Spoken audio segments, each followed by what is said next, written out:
Mariah, Curly. And what position are you at BCU? I'm assistant professor and associate director of interdisciplinary studies.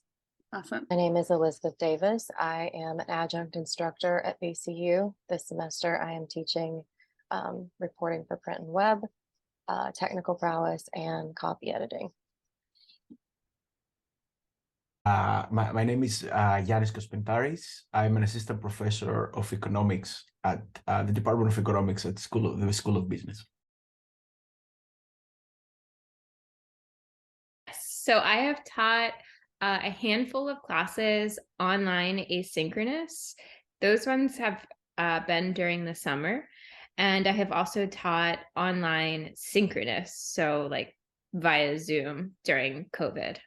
Since last spring, I only teach in person, but for a few quarters before that, so in total for a couple of years, I taught both exclusively online and in various hybrid, various hybrid online and in person and both. I taught online throughout 2020, 2021, I guess.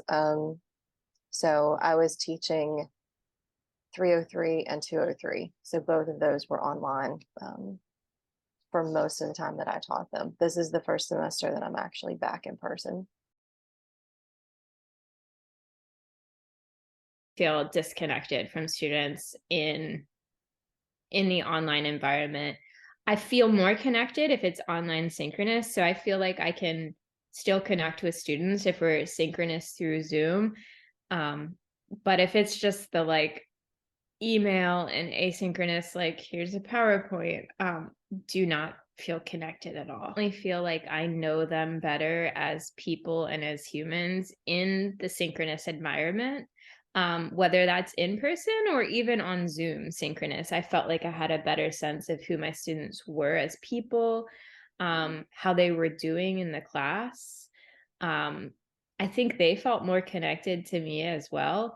And all of that to me meant I feel like I'm doing a better job teaching. I think in general, the answer is yes. I think maybe a way I would ask that question is more unless you want to go there. The answer is definitely yes, but I think maybe a comparison with the in-person modality may be a bit more useful. So, because, even in person, there are some bad days. Some weeks are more difficult than others. The week before Thanksgiving, for example, now it's, people are, or like midterm weeks. So the answer, but I felt less connected in online environments than in person. That's definitely correct. It's a mixed bag because the whole time I was teaching remotely when I used to teach graphics for journalism, which is a design class, I kept thinking this would have been easier online because if somebody's having a problem, they can pull up their screen, I can see it, we can work through it as a class together, rather than me going student by student and probably answering the same question 5 times. So that aspect of it could be good, but there were definitely a lot of drawbacks. I know students were getting burned out with it. I got frustrated at looking at just a bunch of black screens because no one would share their video. And the participation levels were a lot lower. So I do think that created a disconnect between students and professors. Just not that when we're in person, everybody's clamoring to answer the question or participate, but it's a little easier if you're in person to have that kind of interaction. So I rely less on speaking. You have to, and so much of I think of what I do in the classroom is like, yeah, these are the materials, but let me put it to you differently in person.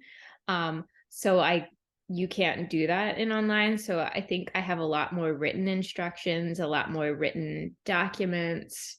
But I think I struggle with that because as soon as I start writing, I think it's harder for students to understand my writing perhaps than my speaking. Maybe that's not real and just in my head. Yeah, definitely. It definitely did. This was it definitely did. I introduced alternative sources of information. I tried to teach more based on videos and alternative supplements. I introduced this one-page summaries of classes. In general, I try to use more like modern modern's not the way, more like online, I would say, tools than before. Not really. Mhm. I do, for all of my classes, I've always emphasized participation because I don't want to just be the only one speaking for an hour and 45 minutes. It gets old for me. I know it gets old for my students. So trying to emphasize, like, we're all in this together.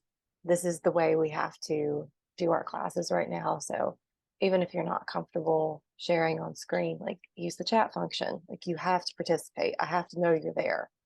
But otherwise, like, the curriculum, the assignments, aside from just taking COVID precautions, nothing really changed as far as how I taught it.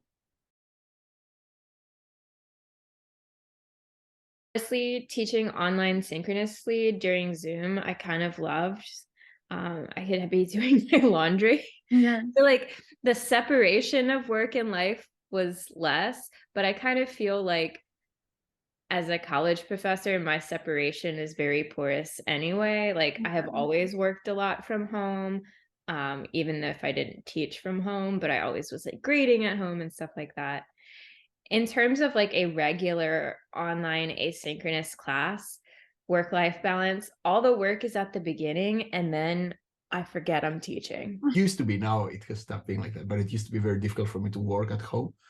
Overall, there was a change in my work-life balance for a couple of reasons. There was a direct one, which was I had to prepare for a totally different way of doing things than before. So the summer of spring and summer of 2020 was pretty much mostly devoted on developing these skills. So I had to take like a course of how to teach online. So this was pretty much all my summer.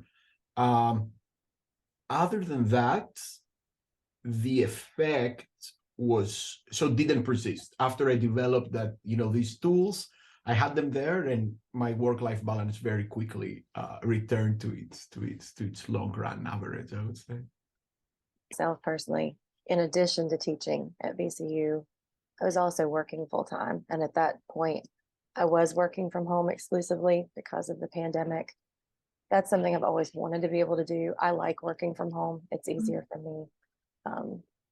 So I actually like teaching online, despite the challenges, because it's an hour and a half that I'm not commuting or having to find parking or, just being in a physical location outside my home for a specified amount of time per day, rather than just being able to hop online, teach the class, and then go back to what I was doing. So that aspect of it, I do really like. And it's because that's my work style. That's what I would prefer. But there are some aspects of being able to be in person that you just can't substitute for online. I do miss being in a classroom, interacting with students. And I know that a lot of students were struggling with it. So it was finding that balance of, this is better for me, schedule wise, just convenience wise, and then making sure students were coping okay and doing well with their work. So me personally, I like doing it online because I like working from home.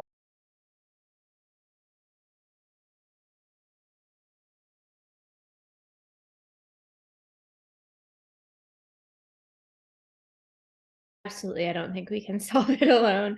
I think students play a role, not just in the sense of like try harder or something like that, but I think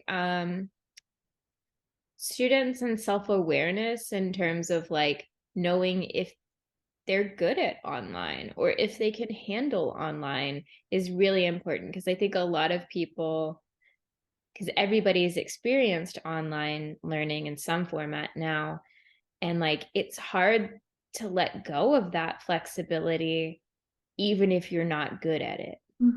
And so I think students absolutely need to share some responsibility in that.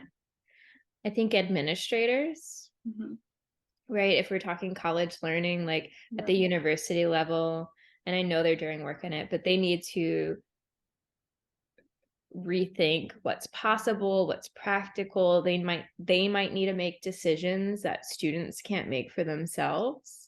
Like maybe there are certain classes that should not be online. Or maybe if you've taken so many classes online unsuccessfully, you don't get to take online classes anymore. So just to say, so that's not my expertise. Of course, I am a professor and a teacher, so that's partly my expertise. But there are folks who are scholars of learning, and they study education and they know experiments and stuff. That's not what I do, and if anything, I need to be educated more. I've learned some things as trying to teach better, but I'm not an expert. But my personal experience is that in general, virtual learning, it really requires not a lot from professors, but even more from students. I am also a consumer of knowledge, and I sit in online seminars and stuff. It's very difficult to stay connected and focused, even for things that I generally love very much.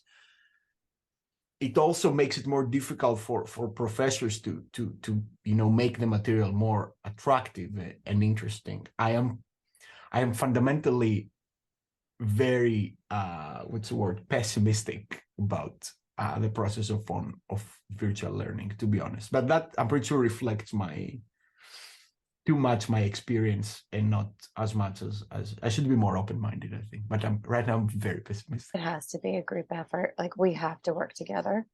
Something I've always, regardless of whether we were in person or online, something I've always tried to emphasize to my students is, I need you to communicate with me. I try to be understanding. I try to be flexible. Life happens, things come up, and I get that. Like, I've had to cancel classes before. I've had to, deal with family emergencies, or, things just come up. So just communicate with me if you're struggling, whether it's with just the coursework, if you're having trouble with the online aspect of it. I definitely saw an increase in the amount of mental health concerns for students. Like, I could just tell a lot of them are really struggling. And I don't know how much of that was the online portion, how much of it was just the pandemic in general and everybody trying to deal with it. But my big thing is, we have to communicate with each other. And if you need help, reach out. I'm here. I want to be a resource for you. And if it's not something I can directly help you with, I want to help you find the resource you need.